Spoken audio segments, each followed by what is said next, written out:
Continuando nossa série de documentários sobre o Holodomor, no vídeo de hoje demonstraremos que os comunistas não são os responsáveis pela fome. Para isto, alçaremos diversos historiadores, com extenso trabalho sobre o tema. Todos os historiadores aqui trabalhados têm um ponto em comum: nenhum nível de stalinismo. Mas, antes, pedimos que se inscreva no canal, ative o sino de notificações, curta, comente e compartilhe nosso trabalho nas redes sociais. Ajude-nos a derrubar os mitos anticomunistas que cercam o capitalismo. Sem mais delongas, vamos ao que interessa. Sem simpatia por Stalin, a historiadora Diane Coenquer, da Universidade de Illinois, afirma: os documentos incluídos aqui, ou publicados em outro lugar, ainda não apoiam a alegação de que a fome foi produzida deliberadamente com o confisco da colheita, ou que foi dirigida especialmente contra os camponeses da Ucrânia. Diane Coenquer faz parte da chamada escola antitotalitária ou revisionista. Essa escola histórica tem grande importância, principalmente porque é formada por anti-stalinistas que negam razão à conquista e outros filhotes do império. Mas é preciso checar se os documentos avaliados estão corretamente categorizados. Na mesma obra Revelações dos Arquivos Russos, Diane Coenquer afirma que Stalin respondeu ao anseio de quem estava com fome com as seguintes palavras: "Você inventou uma fábula sobre a fome, pensando nos assustar, mas não vai funcionar." Segundo Coenquer, Mikhail Sholokhov também apelou a Stalin para que ordenasse o fim dos métodos arbitrários de coleta de grãos. No entanto, a leitura do documento, que também está no livro, é surpreendente porque diz algo totalmente diferente da descrição acima. No documento de número 177, da obra Revelações dos Arquivos Soviéticos de Diane Coenquer, há uma carta de Stalin a Mikhail Sholokhov de 3 de maio de 1933 sobre a sabotagem realizada pelos produtores de grãos do Vechersky Raion da Ucrânia. Esta carta é um exemplo didático que serve para explicar onde erra a escola revisionista, apesar do seu progressismo. Nela Stalin diz: "Caro camarada Sholokhov, como você já sabe, todas as suas cartas foram recebidas. A ajuda para a qual você está pedindo foi aprovada. Para investigar o assunto, estou enviando o Sr. Sikiriatov ao Mion Vechersky para vê-lo. Peço sinceramente que você preste assistência a ele." Então é isso. Mas, isto não é tudo, camarada Sholokhov. O problema é que suas cartas criam uma impressão um tanto unilateral. Eu gostaria de escrever algumas palavras sobre isso. Agradeço suas cartas, pois revelam as feridas abertas no partido e no trabalho soviético. Eles revelam como nossos funcionários, em seu desejo ardente de conter o inimigo, às vezes, inadvertidamente, espancam seus amigos e afundam ao ponto do sadismo. Mas isso não significa que concordo totalmente com você. Você vê um lado da situação e não o vê muito mal. Mas, este é apenas um lado da questão. Para não cometer erros políticos, você deve observar amplamente, você deve ser capaz de ver as coisas de ambos os lados. O outro lado é que os estimados produtores de grãos de sua região, e não apenas de sua região, fizeram uma greve sentados. Como vemos, em nenhum momento Stalin respondeu reproduzindo as palavras acusadas por Diane Coenquer.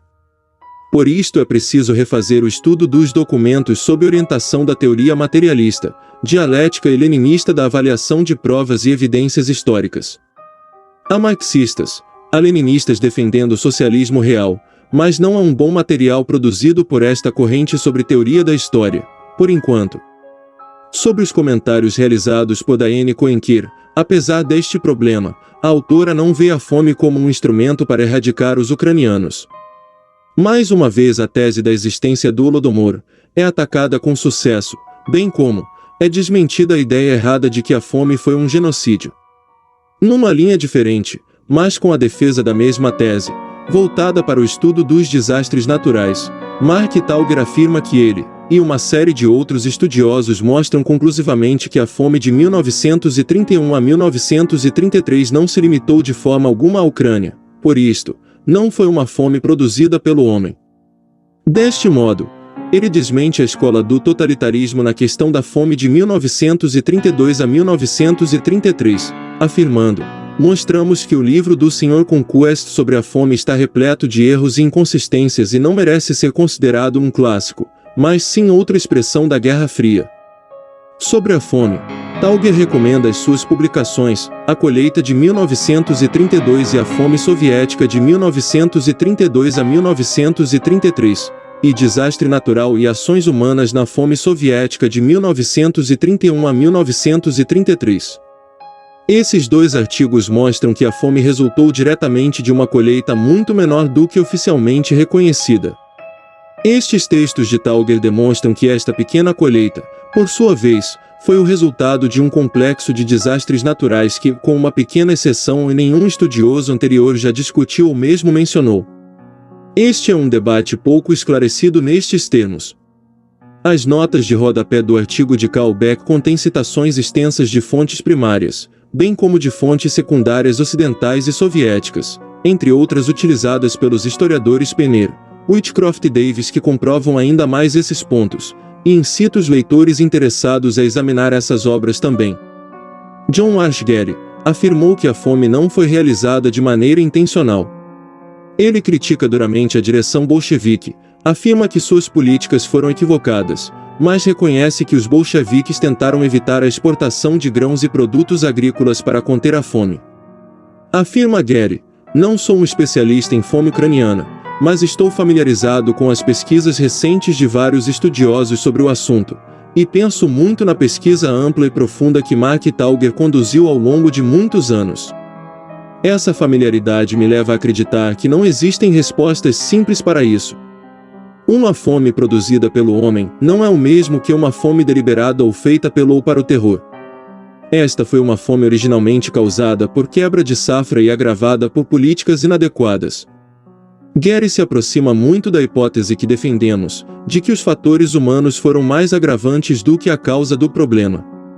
À vista que se tem da questão, podemos concluir que a URSS procurou a todo custo não alastrar o problema, enquanto tentava contornar a questão. Nenhum dos métodos utilizados diferiam tanto de qualquer outro país que lidava com o problema da fome.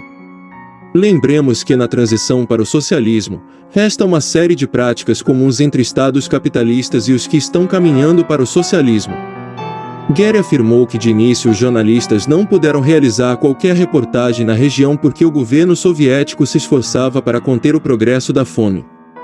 Na realidade, posteriormente, já em 1933, Durant andou pela Ucrânia e não achou os sinais da fome. O mesmo fez Anna Louise Strong pouco antes e encontrou sinais da fome que não eram tão graves quanto noticiado pela imprensa burguesa.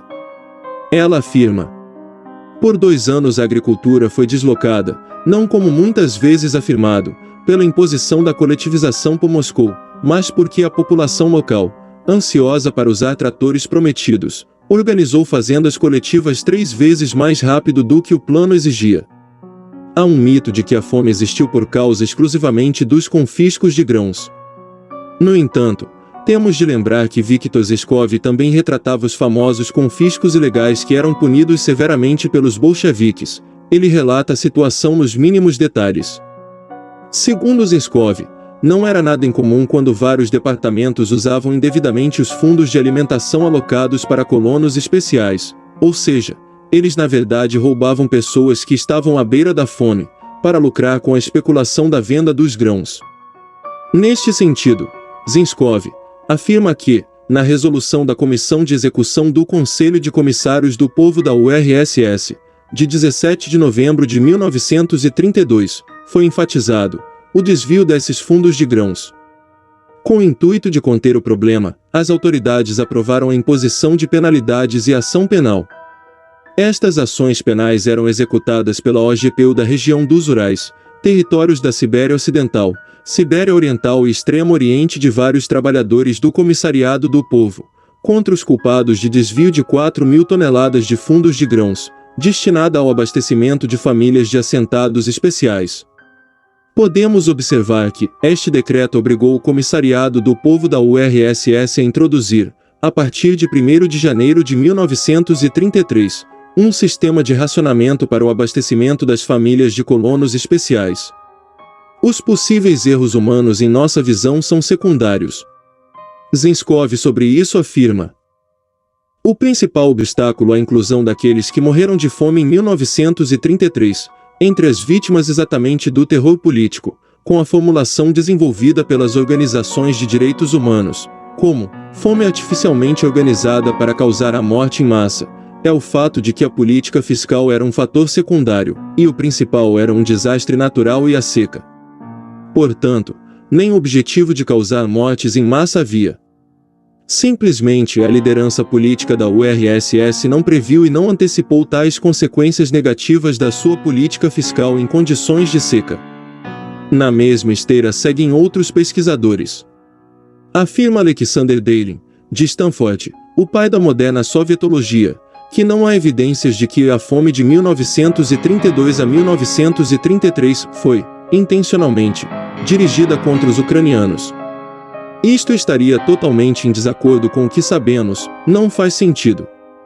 Eu absolutamente rejeito isso, disse Line Viola, da Sunny Binghamton, a primeira historiadora dos Estados Unidos a examinar o arquivo do Estado Central de Moscou sobre coletivização. Por que esse governo paranoico produziria conscientemente uma fome quando morriam de medo da guerra com a Alemanha? Ele Conquest é péssimo em fazer pesquisas, disse a veterana soviética Roberta Menin, do Boston College, a orientadora de Ash Gary. Segundo Menin, Conquest faz mau uso de fontes, distorce tudo. Ela afirma que não há razões para acreditar nos números de mortos inflados por Conquest. É preciso entender o objetivo. Eles estão sempre procurando chegar a um número maior que 6 milhões, observou Eli Rosenbaum, conselheiro-geral do Congresso Judaico Mundial. Isso sempre faz o leitor pensar, meu Deus, é pior que o Holocausto. Como vimos acima, quanto mais acrescentamos números e zeros às contas, mais conseguimos sustentar o mito não só do Holodomor, mas do totalitarismo. Neste sentido, a situação só piora. Mesmo quando se admite possíveis erros na gestão soviética, nunca se é o suficiente. É preciso tornar a URSS proporcional a qualquer país imperialista. No decorrer da Primeira Guerra Mundial, os franceses e britânicos mataram milhões de africanos e indianos. São números confessados muito mais elevados que sequer são lembrados. Segundo a J. Taylor, cerca de 50 milhões de africanos e 150 milhões de indianos foram os números. Foram simplesmente recolhidos pelo governo londrino e deportados a milhares de quilômetros de distância, para serem conduzidos a uma sombria fábrica de cadáveres, que agora operava a pleno vapor na Europa. Assim, pelos liberais, pelo mundo livre, foram levados como membros de uma raça inferior. Citamos a Primeira Guerra Mundial para deixar evidente o quão distante estavam os soviéticos dos estados imperialistas, e também, para mostrar a que serve a tese do totalitarismo que, além de negar os holocaustos liberais, igualam a URSS e o socialismo real ao nazifascismo. É preciso exagerar os números soviéticos para não deixar alternativas ao capitalismo e ao liberalismo. Embora Talger enfatize que a fome foi gerada por uma combinação de problemas naturais e humanos, em uma de suas passagens, ele permite a reflexão de que possivelmente os fatores humanos foram meros agravantes. Esta é, particularmente, a posição que defendemos nesta empreitada. A gravidade e a extensão geográfica da fome, o declínio acentuado nas exportações de 1932 a 1933, as necessidades de sementes e o caos na União Soviética nesses anos, tudo leva à conclusão de que mesmo uma cessação completa das exportações não seria o suficiente para evitar a fome. É o que afirmou Talger. Esta situação torna difícil aceitar a interpretação da fome como resultado das compras de grãos de 1932 e como um ato consciente de genocídio. A colheita de 1932 essencialmente tornou a fome inevitável. Eles também indicam que a fome foi real, mas não o resultado de uma política de eliminação nacional contra os ucranianos. Obrigado pela sua atenção. Se você gostou do vídeo, curta, comente e compartilhe nas redes sociais. E se não é inscrito, se inscreva no canal e ative o sino de notificações.